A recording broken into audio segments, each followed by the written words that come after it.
እሷ ገና 20 ዓመቷ ነው። እሱ ደግሞ ከእሷ ጋር በእድሜ ተቀራራቢ ነው ይባላል። ቢበዛ 22 ወይም 23 ዓመት ቢሆነው ነው፣ ከዛ አይበልጥም ነው የሚሉት እንግዲህ ተከታታዮቹ። በቲክቶክ ስማቸው ዴዚ እና አሞራው ነው የሚባሉት። እሷ አሜሪካ፣ እሱ ደግሞ ፈረንሳይ ነው የሚኖሩት። ዴዚ ክልስ ነች። አሜሪካ ተወልዳም ስላደገች የአሜሪካ ዜጋ አላት። አሞራው ደግሞ ፈረንሳይ የገባው በሜዲትራኒያን ባህር እንደሆነ ነው የተነገረው። ለጊዜው የፈረንሳይ ዜግነት ይኑረው አይኑረው እርግጠኛ አይደለንም። በእርግጥ በአንድ ወቅት አለኝ እያለም ነበር። ብቻ ግን ፈረንሳይ ነው የሚኖረው። ዴዚ እና አሞራው ቲክታከሮች ሲሆኑ የተዋወቁትና የተጣበሱትም በዚሁ በቲክታክ ፕላትፎርም ላይቭ ላይ ነው ማለት ነው። መጀመሪያ የፍቅር ጥያቄም የመጣው ከዴዚ ነው። የፍቅር ጥያቄ ስታቀርብለትም እሱ እንግዲህ ትንሽ የማንገራገር አዝማሚያ ይታይበት ነበረ። መጀመሪያ አካባቢ እሷ ወድጄ ያለው ስትለው እሱ ደግሞ ለእሷ ምንም አይነት የፍቅር ስሜት እንደሌለው ተናግሮ እንደነበረ ይታወሳል። የሆነ ሰዓት ላይ ግን ሲያስበው ልጅቷ አሜሪካ ነው የምትኖረው፣ በዛ ላይ ደግሞ ቆንጆ ናት። ስለዚህ አስቦበት ድጋሜ እሺ ሊል ችሏል ማለት ነው። አልፈልግሽም ከሚለው አቋሙ የፈጠነ እንግዲህ ተቀይሮ እኔም ወድሻለሁ ማለት ይጀምራል። ይሄኔ ነው እንግዲህ ችግሩ የመጣው።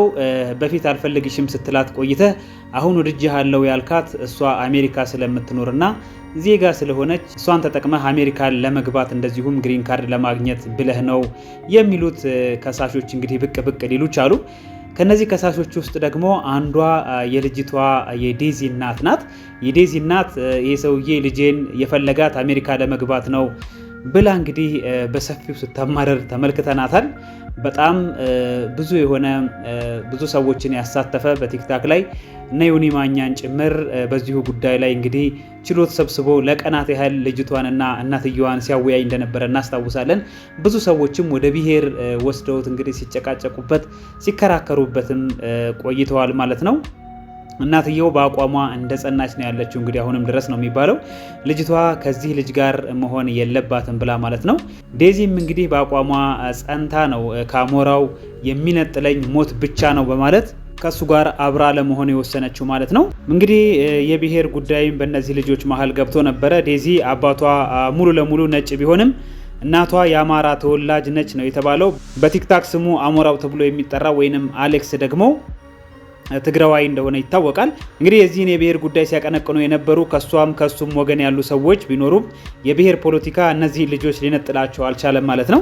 በመጨረሻም ምን ታመጣላችሁ በማለት በአካል ከመገናኘት አልፈው እንግዲህ አብረውም እንደሆኑና አብረው ቀናቶችንም እያሳለፉ እንደሆነ ገልጸዋል። እንግዲህ ለመጀመሪያ ጊዜም በአካል የተገናኙት አሁን ነው። ብዙዎች እንግዲህ የተገናኙት አሜሪካንም እሱ የሚኖርበት ፈረንሳይም ሀገር ሳይሆን ኔዘርላንድ ነውም እየተባለ ነው። ምናልባት እንግዲህ ነገሩ ፈጠነ ወይስ ዘገየ የሚለውን ለእናንተ እንተውና አሁን ላይ ግን የሚገኙበት ሁኔታ የቀለበት ፕሮግራማቸውን ማድረግ ላይ ናቸው ማለት ነው። አንዳንዶች እስካሁንም ድረስ ይህንን ነገር አላመኑትም። ምክንያቱም በዚህ በሶሻል ሚዲያ ላይ ጥንድ እየተጫወቱ ይመጡና ነገር ግን ደግሞ ድራማ ነው ወይንም ደግሞ የሚቀጥል ነገር አይደለም፣ ከጊዜ በኋላ የሚቋረጥ የውሸት ዝግጅት ነው። ስለዚህ የነ ዴዚም ጉዳይ ወደዛ ሊያመራ ይችላል። እንደውም አንዳንዶች ውሸት ነው እሱ ሌላ ፍቅረኛ አለችውም እያሉ ይናገራሉ። ይህን ያህል ግን የሚሆን አይመስለኝም እኔ በበኩሌ። ምክንያቱም ደግሞ እናትይቷ ስትናገር እንደሰማችሁት በጣም ሆት ሆና እንግዲህ የብሔርን ጉዳይ አንስታ ስትሳደብ ነበረ፣ በኃይለ ቃልም ስትናገር ነበርና ለቀልድ ወይንም ለድራማ ብላ ደግሞ ይሄንን ነገር ታደርጋለች የሚል እምነቱ የለኝም። ስለዚህ ዴዚም እንግዲህ እንደምታዩት በተደጋጋሚም ስትናገር እንደነበረው እያለቀሰች በእናቷ ስትጨቆን ከቤት መውጣት እንደማይፈቀድላት በእንጀራ አባትም ጭምር እንግዲህ እያደገች እንደሆነና እናትና አባቷ በፍቺ ምክንያት አብረው ስለማይኖሩ ማለት ነው። ስለዚህ ከዛ ነገር መውጣት እንደምትፈልግ ልጁንም አሌክስን እንዳፈቀረችው በተደጋጋሚ ስትናገር ነበረ። ይህንን ነገር እንግዲህ በማጣቀስ ብዙዎች ልክ ነው፣ ፍቅራቸው የእውነት ነው፣ አብረው መኖራቸውም ደስ ያሰኛል እያሉ የነሱ ደጋፊዎች ኮንግራ እንኳን ደስ አላችሁ እያሉ ይገኛሉ ማለት ነው።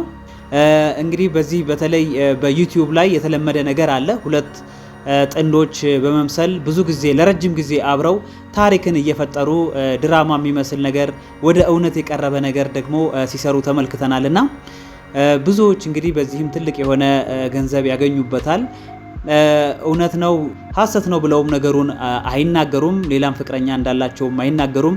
ከዛ ይልቅ የዕለት ተዕለት ህይወታችን ነው፣ የዕለት ተዕለት ኑሯችን ነው በማለት እየቀረጹ ለሚዲያ ሲያስተላልፉ እንመለከታለን። እና በርካታ ጥንዶች እንግዲህ አሉ። አንዳንዶች ተጋብተው በትክክል የታዩ አሉ። አንዳንዶች ደግሞ በጓደኝነት አብረው በአንድ ቤት እየኖሩ እንደዚህ አይነት ነገሮችን ተጋጨን፣ ተፋቀርን ቤተሰብን በመሀል እያስገቡ ሌላ ሰዎችንም እንደዚሁ እያስገቡ ሲሰሩ ተመልክተናልና የነ ዴዚ ግን ከዚህ የሚለየው ምንድነው? ጋፑ መሀል ላይም ትንሽ የቆየ ነበር እና በተለይ እሱ አልፈልግሽም ካላት ጊዜ ጀምሮ አብዛኞቻችሁ እንደምታስታውሱት እንግዲህ ትንሽ ራቅ ባለ ሁኔታ ሲያንገራግር ተመልክተነዋል። የድራማ ወይንም ለገንዘብ ተብሎ የሚሰራ ቢሆን ያን ያህል ጋፕ ሊኖረው አይችልምና ስለዚህ እውነት ነው የሚል እምነቱን የማለኝ ማለት ነው።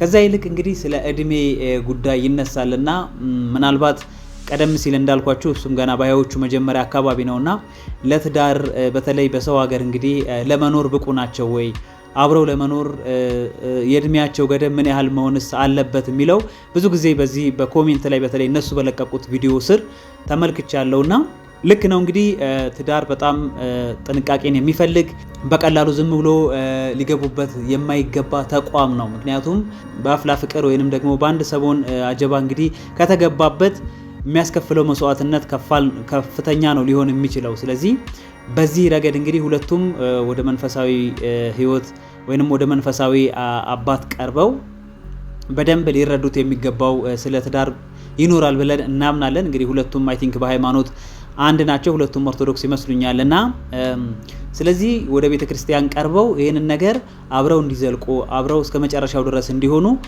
አባቶችን በማማከር መንፈሳዊ ኮርሶችን በመውሰድ ሊያጠናክሩት ይገባል። ካልሆነ ግን ከእድሜያቸው አንጻር ካላቸው ልምድም አንጻር ትዳር ቀላል አይደለምና ነገ ጠዋት በብዙዎች ላይ እንደምናየው ሊቆም ወይንም ሊቋረጥ ይችላል ማለት ነው። ስለዚህ የምታስቡላቸው የምትጨነቁላቸው ከሆነ እንግዲህ ብዙ ወዳጆቻቸው እንኳን ደስ አላችሁ እንኳን አደረሳችሁ ከማለቱም ባሻገር የሁለቱ ፍቅር እንዲጸና እንግዲህ እስከ መጨረሻው ድረስ አብረው እንዲቀጥሉ በሃይማኖት የተሳሰረ መሆን አለበት የሚል እምነት አለንና እንደዛ ከሆነ እንግዲህ ሁለቱም ይሰራሉ። ገና ወጣቶች ናቸው።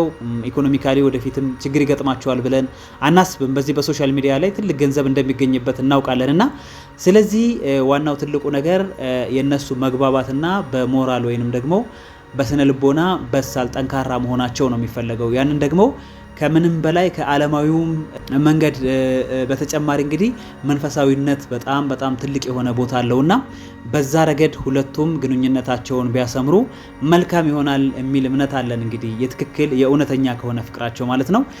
እንግዲህ አድማጭ ተመልካቾች የእነሱም ደጋፊዎች እንደዚሁ ሀሳባቸውን በኮሜንት ላይ አጋሩን። ለእነሱ ደግሞ እንኳን ደስ አላችሁ በድጋሚ ማለት እንፈልጋለን። መልካም ቆይታ